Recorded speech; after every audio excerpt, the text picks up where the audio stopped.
بسم اللہ الرحمن الرحیم۔ السلام علیکم، ویلکم ٹو مہم کہانی۔ اگر آپ نے ابھی تک چینل کو سبسکرائب نہیں کیا تو چینل کو سبسکرائب کر دیجئے، ناول کو لائک ضرور کر دیا کیجئے اور کمنٹ میں اپنی قیمتی رائے ضرور دیا کیجئے۔ چلتے ہیں ناول کی طرف۔ ٹھیک ہے، کروا دوں گا، ہٹاؤ اب فوراً اسے۔ آغا جی نے اپنی سرپری پوتی کے سامنے ہار مانی تھی۔ وہ بزرگ تھے، اچھے سے جانتے تھے آرزو جھوٹ بول رہی ہے۔ وہ لڑکی جو ہر چھوٹی چھوٹی بات کا بدلہ لیتی تھی، دانیال سے اسے اچانک محبت کیسے ہو گئی اس سے، لیکن فی الحال یہی بہتر لگا تھا انہیں۔ ویسے بھی آرزو کی حفاظت سب سے زیادہ ضروری تھی ان کے لیے۔ نہیں، آپ وعدہ کریں، آرزو نفی میں سر ہلاتے بولی۔ آغا جی نے سرد نظروں سے اسے دیکھا۔ ٹھیک ہے، کرتا ہوں وعدہ، وہ لب بھینچے بولے۔ شہیر خان نفی میں سر ہلاتے سر جھکا گئے تھے۔ اس وقت انہیں ہنسی آ رہی تھی۔ مجھے پتا تھا میرے آغا جان مجھے کبھی انکار نہیں کر سکتے۔ تھینک یو آغا جان۔ وہ چھری پھینکتے بھاگ کر ان کے بازو سے لگی۔ آغا جان نے ماتھے پر بل ڈالے، ان کے چہکتے چہرے کو دیکھا۔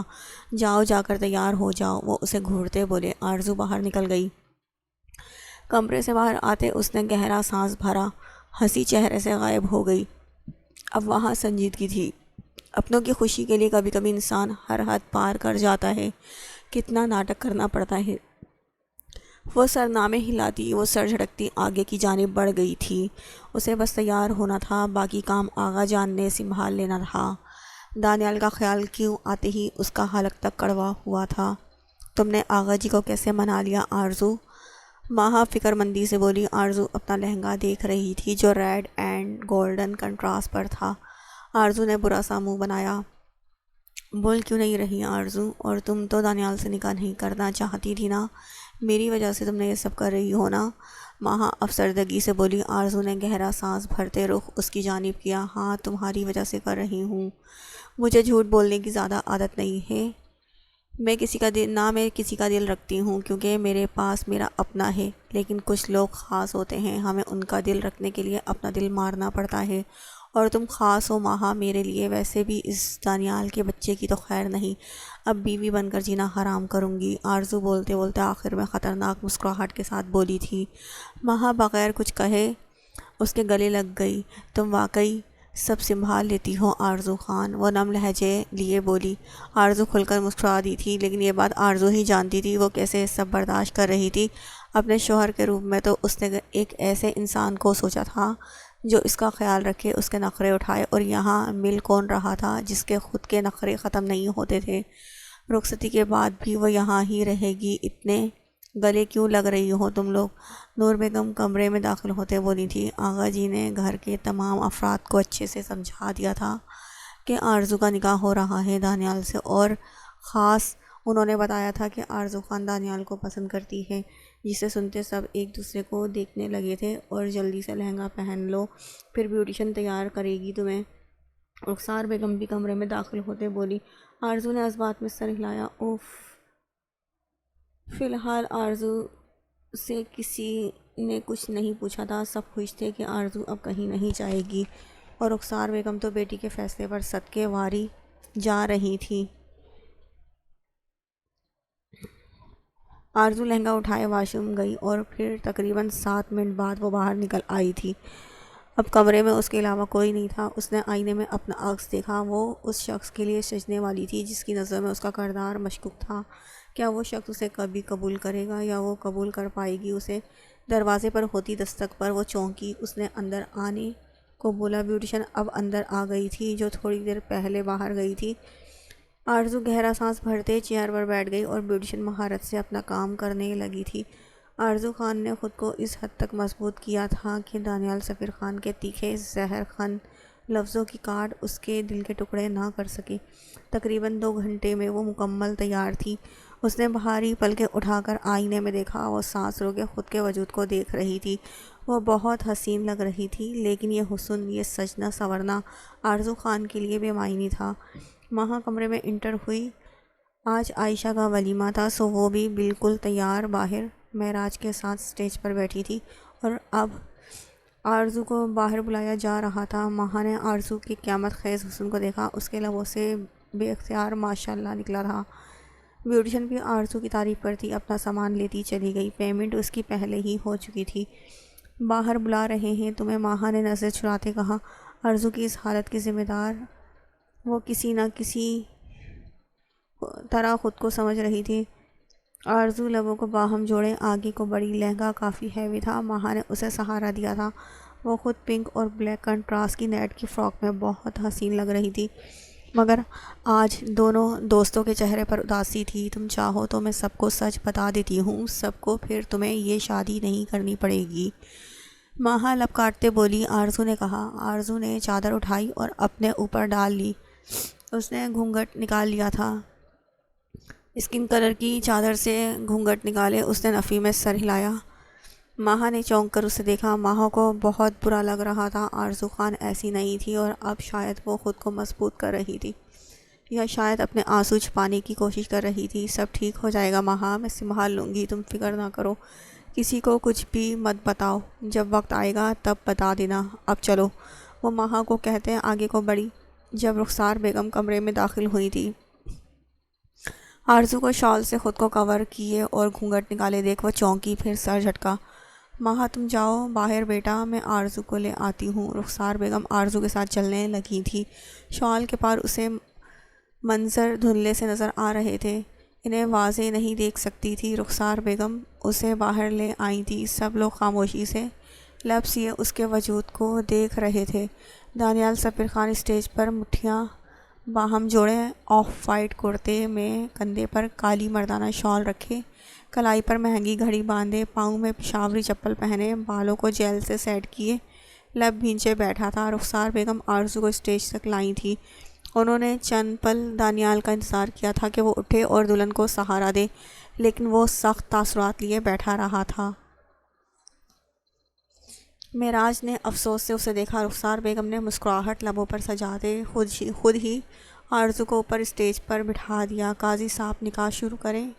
آقا جی نے کہا تو قاضی صاحب نے نکاح شروع کیا۔ آرزو شہیر خان ولد شہیر خان، کیا آپ کو دانیال سفیر خان ولد سفیر خان سے سکہ رائج الوقت 50 لاکھ حق مہر یہ نکاح قبول ہے؟ قاضی صاحب نے گھونگھٹ اوڑے وجود کو دیکھتے کہا، جبکہ سخت تاثرات چہرے پر سجائے بیٹھے دانیال نے حیرت سے باپ کی طرف دیکھا اور پھر آقا جی کی طرف۔ آرزو خان، اس کا نکاح تو ماہا خان سے ہو رہا تھا، یہ آرزو خان کہاں سے آ گئی تھی؟ تیسری نظر اس نے گھونگھٹ والے وجود پر ڈالی، اسکن کلر کی شال سے اب آرزو کا چہرہ اسے بہت ہی مشکل سے نظر آیا تھا۔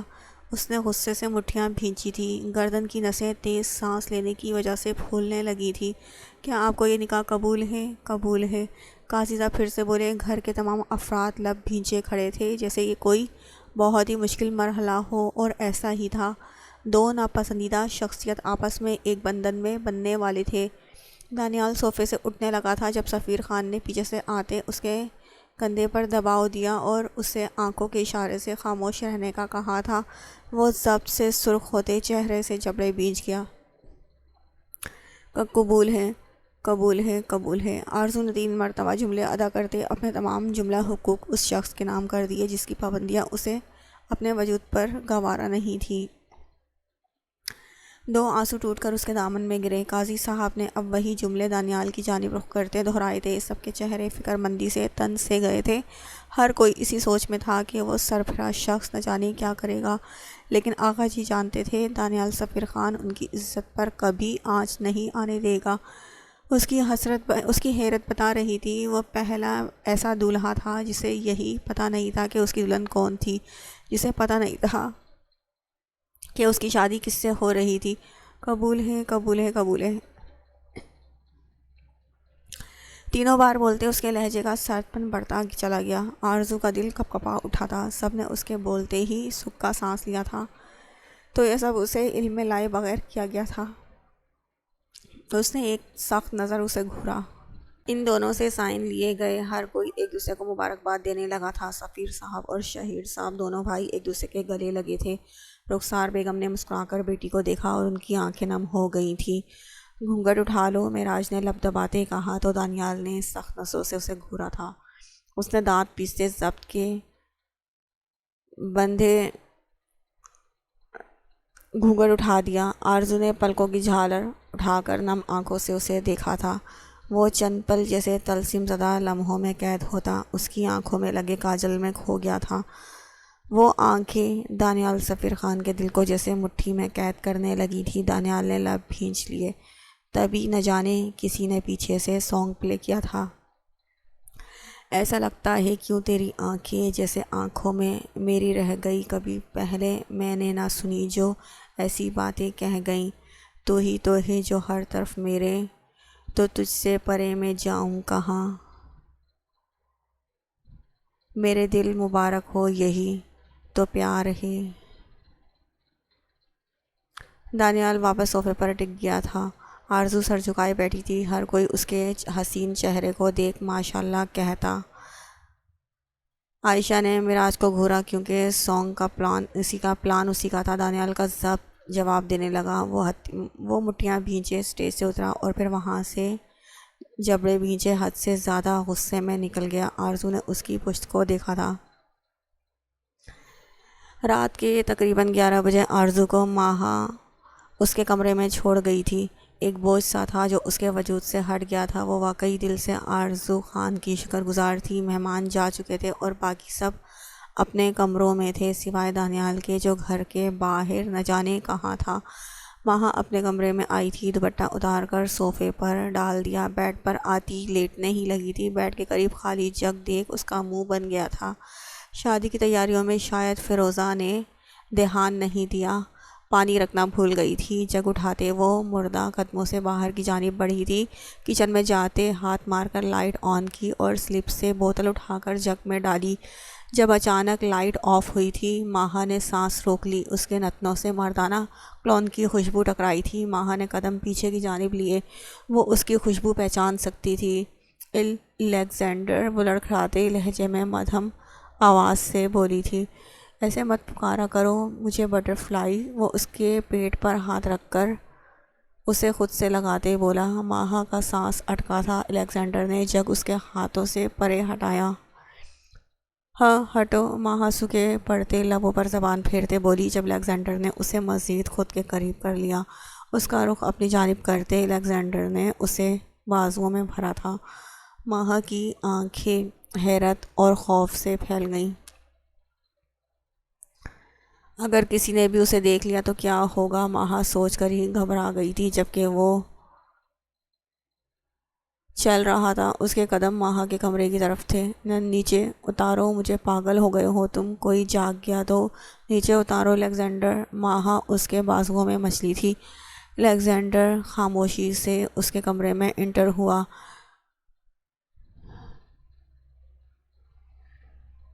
کمرہ بند کیا اور اسے لاتے بیڈ پر اتار دیا۔ مجھے کسی دوسرے سے مت ڈرایا کرو بٹر فلائی، میں کسی کے باپ سے نہیں ڈرتا، وہ منہ چلاتے بولا۔ شاید وہ گم چبا رہا تھا۔ منہ چلاتے اس کے گال کا گڑھا واضح ہوا جیسے ماہا نے آج پہلی بار دیکھا تھا۔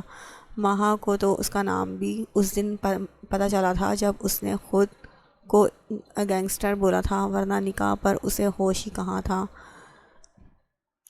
اپنے باپ سے بھی نہیں۔ ماہا نے اس کی طرف دیکھا جو ہیڈ سر سے اتار چکا تھا۔ اس کے قدم اب بیڈ کی طرف تھے۔ وہ بیڈ پر بیٹھتے ماہا کو دیکھنے لگا۔ ماہا نے خود کے وجود کو دیکھا۔ وہ دوپٹے سے بے نیاز تھی۔ پنک اور بلیک کلر کی فراک میں اس کا نازک وجود واضح تھا۔ اس نے صوفے پر پڑے دوپٹے کی طرف دیکھا۔ میرا باپ نہیں ہے۔ وہ اٹھا، بیڈ سے نیچے اتر گیا۔ ماہا نے گہرا سانس لیا۔ اس کی موجودگی ہی ماہا کی سانسیں روکنے کو کافی ہوتی تھی۔ وہ بھی بیڈ سے نیچے اتری تھی تاکہ دوپٹہ اٹھا کر خود پر اوڑھ سکے، جبکہ غم ڈسٹ بن میں پھینکتے وہ ماہا کی جانب پھرتی سے لپکا۔ چھوڑو مجھے۔ ماہا اس کے اچانک خود کے قریب آنے پر سٹپٹائی تھی۔ نہیں، دماغ اجازت نہیں دے رہا۔ پیچھے سے ماہا کے کندھے پر اپنی ہلکی بڑی بیئرڈ رگڑتے وہ گمبھیر لہجے میں بولتا۔ ماہا کی روح فنا کر گیا۔ دل ہوتا ہے۔ ماہا نے اس کا جملہ شاید درست کرنا چاہا تھا، جبکہ اس کا سلگتا تپتا لمس اسے اپنی گردن کی پچھلی جانب محسوس ہوا تو وہ خود میں سمٹ گئی۔ وہ کام نہیں کرتا، یہ یہاں واپس کیوں آئے؟ ماہا اسے خود سے دور رکھنے کی کوشش کرتے اٹکتے ہوئے لہجے میں بولی تھی۔ الیگزینڈر نے اس کی تھوڑی اپنے درمیانی انگلی سے اوپر اٹھائی۔ ماہا نے اس طلسم زدہ آنکھوں میں دیکھا۔ ماہا کہ دل کی دنیا میں طوفان برپا ہوا تھا۔ وہ آنکھیں کسی کو بھی اپنے سحر میں جکڑ کر اس کی روح پر قابض ہو سکتی تھی۔ ماہا نظریں چرا گئی۔ تمہیں ایک کام بولا تھا بٹرفلائی، وہ اس مرتبہ سرد لہجے میں بولا۔ ماہا نے اس کے چہرے کے یکدم بدلتے تاثرات کو دیکھا تھا تو روح کانپ اٹھی تھی۔ سرسراتی انگلیوں کا لمس اسے اپنی کمر پر محسوس ہوا۔ شوہر کی حکم عدولی نہیں کرتے۔ آنکھیں پھیلائے اسے دیکھنے لگی۔ اوکے، وہ اڑکتے لہجے میں تیزی سے بولی تھی اور اتنی ہی تیزی سے اس سے الگ ہوئی۔ الیگزینڈر نے اسے تیکھی نظروں سے دیکھا۔ واپس جگہ پر آؤ، وہ سرد لہجے میں بولا۔ ماہا نے نفی میں سر ہلایا تھا۔ ماہا، واپس جگہ پر آؤ، وہ وحشت سے لبریز لہجے میں لفظ چبا چبا کر ادا کرتے بولا۔ نہیں، کیا کر رہے تھے تم؟ میں مجبور ہوں، اس کا مطلب یہ نہیں ہے تم میرا فائدہ اٹھاؤ۔ ماہا 2 قدم مزید پیچھے ہوئی تھی۔ الیگزینڈر نے ماتھے پر تیوری چڑھائے ہیزل گرین آنکھوں میں شفقت بھرے اسے دیکھا۔ تمہیں لگ رہا ہے میں تمہاری چاہ کر رہا ہوں؟ کون ہوں میں؟ میرے ایک اشارے پر کئی 100 لڑکیاں میری ہر خواہش پوری کر سکتی ہیں اور کر بھی رہی ہیں۔ اپنی یہ خوش فہمی اپنی ذہن سے نکال دو۔ وہ اس کے لہجے اور لفظوں میں چھپے مطلب کو سمجھتے استہزائیہ انداز میں اس کا مذاق اڑاتے بولا۔ ماہا نے بھیگتی آنکھوں سے اسے دیکھا جو اب ہیڈ سر پر پہنے دروازے کی جانب بڑھا تھا۔ مجھ سے نکاح کیوں کیا؟ ماہا نم لہجے میں بولی۔ وہ الیگزینڈر تھا، وہ بس تکلیف دینا جانتا تھا، وہ بہت برا تھا۔ تم نے خود عزت کی باتیں کی تھی بٹرفلائی، میں نے تمہیں مجبور نہیں کیا تھا۔ یہ مت سوچنا میں تمہارے پیچھے پاگل ہو جاؤں گا، تمہیں مناؤں گا۔ میں چاہوں تو ابھی اپنا حق تم سے وصول لوں، لیکن کیا ہے نا، میرے لمس کے قابل نہیں ہو تم۔ وہ طنز کے تیر چلاتا ماہا کی ذات کو پل میں بے ضرر کر گیا۔ ماہا نے بے یقینی سے اسے دیکھا۔ تمہیں کیا لگتا ہے میں مر رہی ہوں تمہارے لیے؟ ماہا کی آنکھیں بار بار بھیگ رہی تھی۔ وہ سرخ چہرہ لیے بولی، کس نے کہا تم سے؟ مجھے لگ رہا ہے بٹرفلائی، مجھے یقین ہے تمہارا دل میری قربت کے لیے ترس رہا ہے۔ وہ سائڈ اسمائل لبوں پر سجاتا بولا۔ اس کے لہجے میں یقین تھا۔ ماہا کا دل تیزی سے دھڑکا تھا۔ دل نے شدت سے دہائی دی کہ الیگزینڈر کے لفظ عنقریب سچ ہو جائیں گے۔ تم بہت برے ہو، ماہا نے افسوس بھری نظروں سے اسے دیکھتے کہا۔ تم ہمیشہ سچ بولتی ہو۔ ہیٹ اتارتے اس نے دونوں بازو پھیلائے، تھوڑا سا جھکتے جیسے داد وصول کی۔ ماہا کلس کر رہ گئی تھی۔ فائل نکال کر رکھنا، میں لینے آؤں گا، وہ بولا اور باہر نکل گیا۔ ماہا صوفے پر گرنے کے انداز میں بیٹھی تھی، اس کی آنکھوں سے آنسو جاری ہو گئے۔ الیگزینڈر کی ایسی باتیں سن اسے برا لگ رہا تھا۔ ماہا نے ہونٹ رگڑ ڈالے۔ وہ اس کے لمس کو مٹا دینا چاہتی تھی۔ وہ کیوں اس کے بارے میں سوچ رہی تھی جب وہ اس کی ذات کو اتنا حقیر جان رہا تھا؟ ماہا نے بے دردی سے آنکھیں رگڑ ڈالی تھیں۔ تم یہاں کیسے آ گئے؟ آرزو بیڈ سے اٹھتی بولی۔ اب اس کے سر پر اس کا دوپٹہ تھا، شال اتار کر وہ بیڈ پر رکھ چکی تھی۔ ہاں، تم سے ہی پوچھ رہی ہوں کیسے آ گئی یہاں؟ آرزو آگے بڑھتے منہ بناتے بولی تھی۔ ہائے اللہ، کہاں پھنس گئی؟ کس سے ہو گئی شادی؟ کاش تم سے ہو جاتی تو میں سہ جاتی۔ سر کو نفی میں ہلاتے وہ تھوڑا جھکی تھی جہاں کھڑکی کے پاس ایک کاکروچ تھا۔ آرزو اسے دیکھتے بولی، تمہارے ساتھ گزارا ممکن ہے؟ تم تو بولتے ہی نہیں ہو، اور وہ اکڑو مجھے نہیں چھوڑے گا یار۔ دانیال سفیر خان کو یاد کرتے آرزو کے گلے میں گلٹی سی ابھری تھی۔ دھڑم سے دروازہ کھلا۔ آرزو کی سانس اسے حلق میں اٹکتی محسوس ہوئی۔ کس سے بات کر رہی تھی تم ابھی؟ ماتھے پر تیوری چڑھائے وہ آبرو اچکا کر بولا۔ اپنے پیچھے سے ابھرتی اس کی آواز کو سنتے آرزو خان نے پلٹ کر اسے دیکھا، اور پھر اس کا حلق تک کڑوا ہوا تھا۔ اسے دیکھ کر جس سے مرضی کر رہی ہوں، اب آپ کو اس سے بھی مسئلہ ہے؟ آرزو نخوت زدہ لہجے میں بولی۔ اس کے لہجے میں مقابل کو دیکھ کر صاف بیزاری چھلک رہی تھی، جس پر دانیال سفیر خان نے دانت پیستے قدم اس کی جانب بڑھائے تھے۔ یہ ان کی پہلی شادی کی رات تھی اور وہ دلہن بنے اپنے قہر ڈھاتے سراپے کے ساتھ اس کے سامنے کھڑی تھی۔ جتنا پوچھا جائے اتنا ہی جواب دیا کرو، سمجھی؟ زیادہ زبان چلانے کی ضرورت نہیں ہے۔ بولو، کس سے بات کر رہی تھی تم ابھی؟ کس سے شادی کرنے کا بول رہی تھی؟ اس کا بازو کو دبوچے وہ لہو چھلکاتی آنکھیں اس کے خوبصورت چہرے پر ٹکائے بولا۔ چھوڑو میرا بازو، کیا جاہلوں کی طرح ہاتھ لگانے پر آ جاتے ہو؟ آرزو اپنا بازو چھڑوانے کی کوشش کرتے پھنکاری تھی۔ اس کی بات سنتے دانیال کا دماغ بھٹی کی طرح تپ اٹھا تھا۔ وہ دانت پیستے سامنے کھڑی آفت کو دیکھنے لگا تھا۔ بیوی ہو تم میری اور حق ہے اب سے میرا، تم پر آرزو دانیال سفیر خان، اب سے تم میری پابند ہو۔ سو شرافت سے بتاؤ کس سے بات کر رہی تھی، کس سے بول رہی تھی شادی کرنے کا؟ وہ اس کے بازو میں اپنی انگلیاں پیوست کرتے بولتا۔ اس کی انگلیاں کو گڑتے ہی آرزو کو اپنی بازو میں شدید درد کی لہر اٹھتی محسوس ہوئی، جبکہ دانیال تیش کے عالم میں اسے دیکھ رہا تھا۔ بدقسمتی سے بیوی ہوں آپ کی، اور اس کا افسوس مجھے ساری زندگی رہے گا۔ اس کے اپنے بازو پر لمحہ و لمحہ بڑھتی گرفت کے باعث ہوتے درد کو نظر انداز کرتے وہ یکدم آنکھیں اس کی سرخ ہوتی آنکھوں میں گاڑے بولی۔ اس کی بات پر دانیال جبڑے میچ گیا۔ وہ لڑکی ہمیشہ اسے بس نیچا دکھانا چاہتی تھی۔ دانیال نے دانت کچکچاتے اسے اپنے ساتھ گھسیٹا اور اس کے ساتھ گھسیٹتی چلی گئی تھی۔ اب یہاں بیٹھ کر اپنی بدقسمتی پر رونا جتنا تمہیں رونا ہے، کیونکہ اب نجات تمہیں کبھی نہیں ملے گی۔ اسے کمرے سے باہر پٹکتے وہ اس کے منہ پر دروازہ بند کر گیا۔ آرزو نے حیرت سے متحیر ہوئی آنکھوں سے بند دروازے کو دیکھا۔ آج ان کی شادی کی پہلی رات تھی اور وہ کمرے سے باہر تھی۔ وہ تو شادی ہی نہیں کرنا چاہتی تھی۔ کاش تم اسی طرح مجھے اپنی زندگی سے باہر نکال دیتے، آرزو نم آنکھوں سے لب بھینچتی بولی تھی۔ سرخ ہوتی رنگت میں مزید سرخیاں پھیل گئیں۔ وہ سخت نظروں سے بند دروازے کو دیکھ رہی تھی۔ وہ بالکل ایسا بند تھا جیسے اس کی قسمت کا دروازہ بند ہو چکا تھا، جہاں سے اب خوشیاں آنا منع ہو چکی تھی، کیونکہ دانیال سفیر خان اس بند دروازے کے پیچھے اس کے ساتھ تھا۔ دانیال، آرزو نے ذرا بلند آواز میں اسے پکارا تھا، ساتھ ہی آواز میں رونا بھی شروع کر دیا تھا۔ پلیز دروازہ کھولیں نا دانیال۔ آرزو کی لہجہ مزید تیز اور بلند ہو گیا تھا، ساتھ وہ اونچی اونچی رونا شروع ہو چکی تھی۔ اندر بیٹھے دانیال نے اپنے اشتعال پر قابو پانا چاہا تھا۔ رات کے اس پہر اگر کوئی عزت افزائی ہو گئی اس کی، کیا تکلیف ہے تمہیں؟ آرزو خان۔ دروازہ ایک بار پھر دھڑام سے کھلا۔ دانیال سختی سے لب ایک دوسرے میں پیوست کیے کھڑا تھا۔ مجھے اندر آنا ہے، بیوی ہوں نا آپ کی، آرزو خان انتہائی معصومیت سے بولی۔ اس کی بات سنتے دانیال کا دل اش اش کر اٹھا تھا۔ پچھتاؤ گی تم، یاد رکھنا، اپنی نوٹنکی میرے ساتھ مت کرنا، بہت پچھتاؤ گی، یاد رکھنا۔ دانیال انگلی اٹھائے بولا۔ اس وقت اسے اس پر غصہ آ رہا تھا، اور سب سے بڑھ کر آرزو خان پر۔ ٹھیک ہے، میں ایسے ہی آغا جان کے پاس چلی جاتی ہوں، میں ان سے بولوں گی میرے پاس کوئی روم نہیں جس میں رکوں، کیونکہ مما نے بولا ہے اب دانیال کا روم ہی میرا روم ہے، میں اپنے روم میں نہیں جا سکتی، آرزو کہتے کہتے ساتھ ہی پلٹی۔ دانیال نے سختی سے جبڑے بھینچے، آگے بڑھتے اس کا بازو دبوچا، اسے اندر کمرے میں پڑھا، پاؤں کی ٹھوکر سے دروازہ بند کیا۔ بہت بیوی کی رٹ لگائی ہوئی ہے، بیوی کے کچھ فرائض بھی ہوتے ہیں۔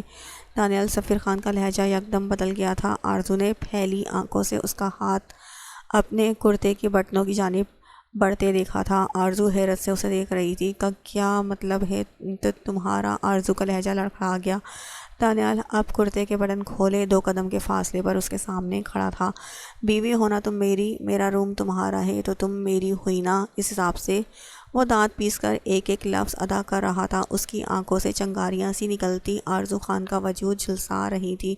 نہیں، میں کوئی بیوی نہیں ہوں آپ کی، میں چلی جاتی ہوں۔ آرزو خان اس کے تیوری دیکھ کر سمٹی، آگے کو بڑھی۔ جب دانیال نے پاس سے گزرتے اس کے نازک کلائی پکڑتے اپنی جانب کھینچا۔ خبردار، اب اگر تم نے اس کمرے سے باہر قدم نکالا، ورنہ ساری زندگی اس بیڈ پر معذوری میں گزارو گی، وہ سخت کرخت لہجے میں بولا۔ اس کی کرخت گرفت آرزو کی کلائی پر سخت ہوئی تھی۔ تم مجھے روک نہیں سکتے، آرزو اس کی نیلی آنکھوں میں دیکھتے بولی تھی، لیکن اسے دانیال کی سرخی مائل آنکھوں میں دیکھتے اب ڈر محسوس ہوا تھا۔ ایسی بات ہے تم مجھے چیلنج کر رہی ہو آرزو خان؟ اس نے آرزو کا دوپٹہ کھینچ دیا جو پن سے سیٹ تھا۔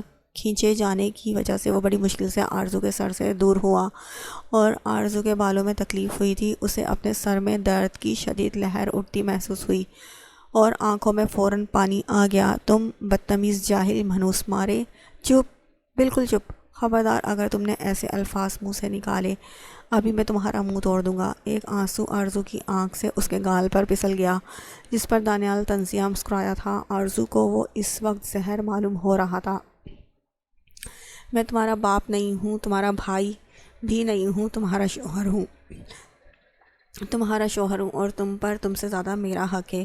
تم میری پابند ہو آرزو۔ دانیال سفیر خان میرا حق تم پر اتنا ہی جتنا تمہارا خود پر نہیں ہے۔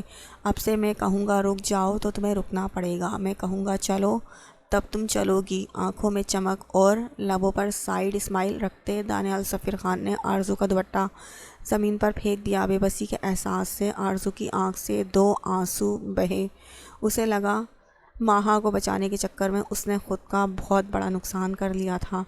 وہ خاموشی سے سو جاؤ وہاں، اور جو میرا زیادہ دماغ خراب مت کرنا، اور ہاں میرا زیادہ دماغ خراب نہیں کرنا۔ اب اس کی کلائی چھوڑے وہ خود واش روم میں فریش ہونے چلا گیا۔ پیچھے آرزو نے غصے سے دانت پیسے تھے۔ نہ جانے کون سا وقت تھا جب آرزو نے اس سے شادی کرنے کا فیصلہ کیا تھا، لیکن بس وہ صبح ہوتے ہی آقا جان سے بولے گی اسے فی الحال کوئی رخصتی نہیں کروانی، بس یہ رات کٹ جائے۔ وہ اپنے روم میں رہے گی۔ وہ اپنا دوپٹہ اٹھاتے اپنے کندھوں پر پھیلائے بیڈ پر ایک سائیڈ آ کر لیٹ گئی۔ دانیال ڈھیلے ڈھالے ٹراؤزر میں باہر نکلا تھا۔ آرزو نے اس کی جانب ایک نظر دیکھا اور پھر نظریں پھیر لیں۔ وہ بغیر ٹی شرٹ کے کھڑا تھا۔ یہاں سے اٹھ کر صوفے پر لیٹو، وہ اس کے سر پر کھڑے بولا۔ آرزو نے دوسری طرف منہ رکھے ہی نفی میں سر ہلایا۔ کیوں میں کیوں جاؤں صوفے پر؟ تمہیں شوق چڑھا ہے، تم جاؤ۔ تم؟ آرزو کڑوا منہ بناتے تڑک کر بولی۔ ویسے بھی اپنے بالوں میں ہوئی تکلیف پر اسے اب بھی دانیال پر غصہ آ رہا تھا، جسے وہ بڑی مشکل سے پی رہی تھی۔ یہ کیا کر رہے ہو؟ دانیال نے اس کا بازو گرفت میں لیتے اسے بیڈ سے نیچے اتارا تھا، تبھی آرزو ہڑبڑا گئی۔ صوفے پر جا کر لیٹو، وہ اسے اپنے سامنے کرتے بولا۔ آرزو نے سر اٹھا کر اسے دیکھا اور دانیال نے سر جھکا کر اسے۔ آرزو کو شدت سے اپنی چھوٹی ہائٹ کھٹکی تھی۔ پہلے برابری پر آ جاؤ، پھر مقابلہ کر لینا۔ اب جاؤ یہاں سے۔ وہ اسے اس کی چھوٹی ہائٹ پر ٹونٹ مار کر وہ اسے آگ لگا گیا تھا۔ آرزو کو وہیں چھوڑے وہ خود بیڈ پر جاتا پھیل کر لیٹ گیا۔ آدھا کمفرٹر اس پر تھا۔ اس نے تنی رگیں لیے، آنکھیں مون لی۔ سرپرائز کے لیے اب اتنا کافی تھا۔ بد دماغ لڑکی۔ 2 منٹ بعد ہی وہ ہڑبڑا کر اٹھا۔ کیوں؟ آرزو نے دانیال کے اوپر ٹھنڈا پانی پھینک دیا تھا۔ دانیال کے اعصاب بری طرح چٹکے تھے۔ آرزو نے تقریباً سارا بیڈ گیلا کر دیا تھا۔ پانی کی بوندیں دانیال کے بالوں سے اس کے چہرے پر پھسل رہی تھی۔ وہ دانت پیس کر اسے دیکھ رہا تھا۔ ڈونٹ جج بگ بائی اٹس کور۔ اگر یہاں میں نہیں سو سکتی تو آپ کیوں مزے سوئیں؟ آرزو نے باقی بچا پانی بھی بیڈ پر پھینک دیا۔ دانیال نے مٹھیاں بھیج لی تھی۔ شٹ اپ یو، وہ بولتے بولتے رک گیا تھا۔ اس کی دھاڑ پر ایک پل کو آرزو سہم کر 2 قدم پیچھے ہوئی۔ وہ اٹھتے ہی اس کی جانب لپکا تھا۔ یہ پہلی اور آخری غلطی تھی تمہاری، دوبارہ ایسا کچھ بھی کیا تو مجھ سے برا کوئی نہیں ہوگا۔ آرزو کے بال مٹھی میں جکڑے وہ شدت سے غرایا تھا۔ آرزو کی روح کانپ اٹھی تھی۔ وہ دانت کچکچاتے اس کے بال چھوڑے صوفے پر جا کر لیٹ گیا، آنکھوں پر بازو رکھتے۔ اس وقت اس کا چہرہ سرخ ہو رہا تھا، جسے نہ جانے کتنے گہرے غصے کے بال کو وہ اپنے اندر دبا رہا ہو۔ آرزو اسے صوفے پر لیٹتے دیکھا۔ اب مشکل تو یہ تھی کہ وہ کہاں سوئے گی۔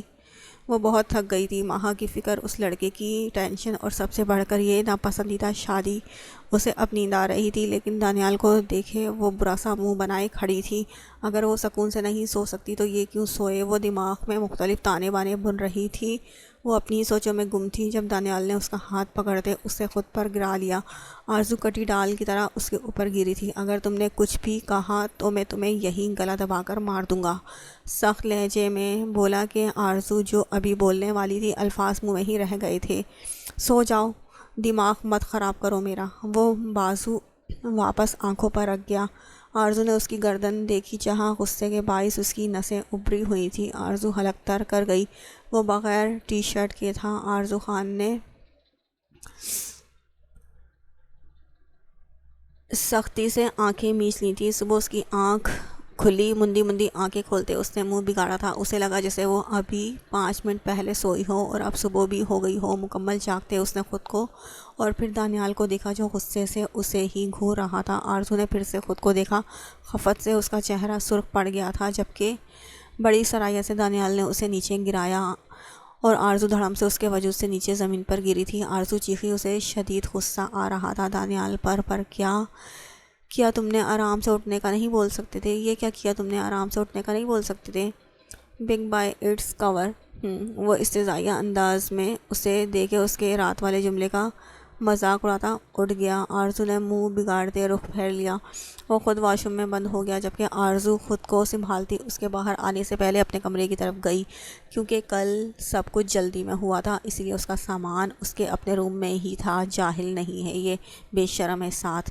اسے کوستے وہ اپنے روم میں آئی تھی، الماری سے ایک ڈریس نکالا اور فریش ہونے واپس روم میں چلی گئی۔ تھوڑی دیر بعد وہ بلو کلر کے گرم سوٹ میں ملبوس باہر نکلی تھی۔ آئینے کے سامنے جاتے وہ برش اٹھائے اپنے بال سنوارنے لگی تھی جب کانوں میں موبائل کی رنگ ٹون سنائی دی۔ اسے ایک دم یاد آیا اس کا موبائل، وہ تو دانیال نے کل غصے سے دور پھینک دیا تھا۔ آرزو نے ادھر ادھر دیکھا، جہاں دیوار کے ساتھ اسے اپنا موبائل نظر آیا تھا۔ موبائل کی اسکرین کافی ڈیمیج ہو چکی تھی۔ آرزو نے موبائل اٹھایا، اس کے ایک ہاتھ میں برش اور دوسرے میں موبائل تھا۔ اف خدایا! آرزو نے لب کاٹتے موبائل یس کر کے کان کو لگایا تھا۔ ہیلو بیبی ڈول، بھول گئی کیا مجھے؟ آج کالج نہیں آئی؟ دوسری جانب سے آواز ابھری۔ آرزو نے بے سختہ ٹائم دیکھا، جہاں صبح کے 9 بج رہے تھے۔ آرزو نے گہری سانس بھری۔ مجھے اب کال کی تو منہ توڑ دوں گی تمہارا، اور تمہیں جو کرنا ہے کر لو، آرزو سخت غصے سے بولی تھی۔ بولتے ہی اس نے فون رکھ دیا۔ اسے سخت غصہ آ رہا تھا ہر کسی پر اس وقت۔ بال بناتے اس نے بال کھلے چھوڑ دیے اور باہر نکل گئی، جہاں سب ناشتہ کر رہے تھے۔ شادی کے ہنگامے کی وجہ سے سب لیٹ ہی اٹھے تھے۔ السلام علیکم، آرزو نے سب پر سلامتی بھیجی اور ایک کرسی کھینچ کر بیٹھ گئی۔ آرزو، دانیال کہاں ہے؟ رخسار بیگم نے بیٹی کو دیکھتے پوچھا۔ وہ تو بہت خوش تھی آرزو خان کے اس فیصلے سے۔ جہنم میں، وہ بڑبڑائی تھی۔ کمرے میں ہوگا مما، اس نے بیزاری سے کہا۔ آغا جی، مجھے ابھی اپنے کمرے میں ہی رہنا ہے۔ وہ سب کو نظر انداز کیے سربراہی کرسی پر بیٹھے آغا جی کو دیکھتے بولی۔ اس کی بات سنتے انہوں نے ابرو اچکایا۔ مطلب مجھے ابھی کوئی رخصتی نہیں کرنی؟ دانیال کا کل رات والا رویہ یاد کرتے اس کی آنکھوں میں پانی تیرنے لگا تھا۔ اس کی آنکھوں میں نمی دیکھ ان کا دل پسیج رہا تھا۔ آرزو خان، تمہاری رائے نہیں مانگی، مجھے رخصتی چاہیے، اور تم کل رات سے میرے کمرے میں تھی، تمہاری رخصتی ہو چکی ہے۔ اسکائی بلو ٹی شرٹ پر اسکن کلر کی جینس پہنے وہ شرٹ کے بازو فولڈ کرتے چلتے آ رہا تھا۔ اس کی آواز میں اٹل پن تھا۔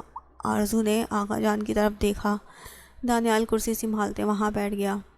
لیکن مجھے نہیں جانا فی الحال تمہارے روم میں۔ آرزو دوبارہ دوبدو بولی۔ میں نے کہا نا تمہاری رائے نہیں چاہیے، وہ بریڈ کا پیس منہ میں رکھتے بولا۔ آرزو نے تب کر اسے دیکھا۔ دانیال بیٹا، آغا جان، میں نے آپ کی عزت رکھی نہ چاہتے ہوئے بھی آپ کے ایک اشارے پر اس لڑکی سے شادی کر لی، اور آپ نے مجھ سے کہا تھا آپ میرے اور آرزو خان کے معاملات میں دخل اندازی نہیں کریں گے۔ میں نے آپ کا احترام کیا ہے، باقی میں دیکھنا چاہتا ہوں آپ اپنے وعدے پر قائم ہیں یا نہیں، وہ سنجیدگی سے بولا۔ اس درمیان سب خاموشی سے ان تینوں کو سن رہے تھے۔ آغا جی نے اس بات میں سر ہلایا اور واپس اپنے ناشتے پر جھک گئے۔ آرزو نے بے بسی سے باپ کو دیکھا۔ آغا جی جانتے تھے دانیال صحیح ہے، انہوں نے اس سے وعدہ کیا تھا، شادی ہو گئی ہے اس کا ہرگز مطلب یہ نہیں کہ میں کوئی روبوٹ ہوں جو آپ کی میں مانوں۔ میں نے کہا نا مجھے آپ کے ساتھ ایک کمرے میں نہیں رہنا۔ سارے لحاظ بالائے طاق رکھتے آرزو کرسی سے اٹھتے بولی۔ کیپ یور ماؤتھ شٹ، تمیز ہے تم میں؟ دانیال بھی کھڑے ہوتے اس سے ڈبل انداز میں چیخا۔ آرزو لب بھیج گئی۔ علی بریڈ کا پیس منہ میں رکھتے انہیں ایسے دیکھا جیسے وہ کوئی کسی مووی کا کلائمیکس دیکھ رہا ہو۔ کہاں چلے آ رہے ہو لڑکے نکلو گھر سے ورنہ پولیس بلوائیں گے۔ باہر سے آتی آواز پر سب نے چونک کر باہر کی جانب دیکھا۔ وہ سب لوگ ڈائننگ روم سے نکلتے باہر گئے تھے، جہاں ایک 18-19 سالہ لڑکا کھڑا تھا، لیکن اپنی جسامت سے 21-22 سال کا لگتا تھا۔ ددوراب آرزو کے لبوں سے خوف سے پھڑپڑاتا نام آزاد ہوا۔ سامنے دوراب نے آرزو کو دیکھا تو اس کے لبوں پر طنزیہ مسکراہٹ ابھر گئی، جبکہ آرزو آنکھیں پھاڑے اسے دیکھ رہی تھی۔ اسے یقین نہیں آ رہا تھا وہ اتنی جلدی یہاں پہنچ جائے گا۔ دانیال نے لب بھینچے، پہلے دوراب اور پھر آرزو کو دیکھا۔ یہ وہی لڑکا تھا جو اس دن آرزو کے ساتھ کالج کے باہر دکھا تھا۔ بیبی ڈول، بتاؤ انہیں میرے بارے میں کہ میں کون ہوں، دوراب آرزو کو دیکھتے بولا۔ آرزو کو اپنا آپ زمین میں دھنستا محسوس ہوا۔ تمیز سے بات کرو لڑکے، کون ہو تم؟ آغا جی اس کی زبان دیکھتے بھڑک کر بولے تھے۔ آرزو بھیگی آنکھوں سے سب دیکھ رہی تھی۔ آرزو خان مجھ سے محبت کرتی ہے، میں لینے آیا ہوں اسے، دوراب آرزو کو دیکھتے بولا۔ اس کی بات سنتے سب نے شوق کے عالم میں آرزو کو دیکھا۔ آرزو یہ کیا بکواس کر رہا ہے؟ شہر صاحب آغا جی سے پہلے ہی بول اٹھے۔ دانیال نے غصے سے مٹھیاں بھینچ لی تھی۔ بابا، آرزو کی ریڑھ کی ہڈی سنسنا اٹھی تھی۔ سب لوگ اسے عجیب نظروں سے دیکھ رہے تھے۔ اسے اپنا ڈر سچ ہوتا محسوس ہوا تھا۔ کیا بکواس کر رہے ہو تم؟ آرزو کی شادی ہو چکی ہے اور وہ اپنے شوہر سے محبت کرتی ہے، معراج نے زہر خن نظروں سے دیکھتے کہا۔ ارے واہ آرزو، تم تو لڑکوں کو پھانسنے میں ایکسپرٹ ہو۔ پہلے مجھ سے محبت کا اقرار کیا، میرے ساتھ محبت کا ناٹک کیا اور اب شادی کسی اور سے کر لی۔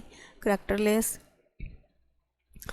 دراب طنزیہ نظروں سے آرزو کو دیکھتے بولا۔ سب اس کے لفظ سنتے حیران ہوئے تھے، جبکہ آرزو کی آنکھوں سے آنسو جاری ہوئے تھے۔ ماہا لب کاٹ کر رہ گئی۔ آرزو بولو، یہ کیا بول رہا ہے؟ آقا جی نے سخت نظروں سے آرزو کو دیکھا۔ آرزو کو لگا جسے اس کی زبان تالو سے چپک گئی ہو۔ اس سے کچھ بھی بولا نہیں جا رہا تھا، بس آنسو اس کی آنکھوں سے نکل رہے تھے۔ یہ دیکھیں، مجھ سے محبت کا اقرار کیا ہے آرزو نے۔ یہ پکس دیکھیے، کیوں ہماری محبت میں دیوار بن رہے ہیں۔ یا پھر آرزو خان تمہاری فطرت ہی 2% کی، یو باسٹرڈ۔ دراب خان کے باقی کے الفاظ منہ میں ہی رہ گئے۔ جب بپرے شیر کی مانند دانیال خان نے اس پر جھپٹا اور اسے مارنے لگا تھا، ماہا نے لبوں پر ہاتھ رکھ لیا۔ تمہاری ہمت کیسے ہوئی میری بیوی کو یہ الفاظ کہنے کی؟ میں ابھی تمہیں زندہ گاڑ دوں گا۔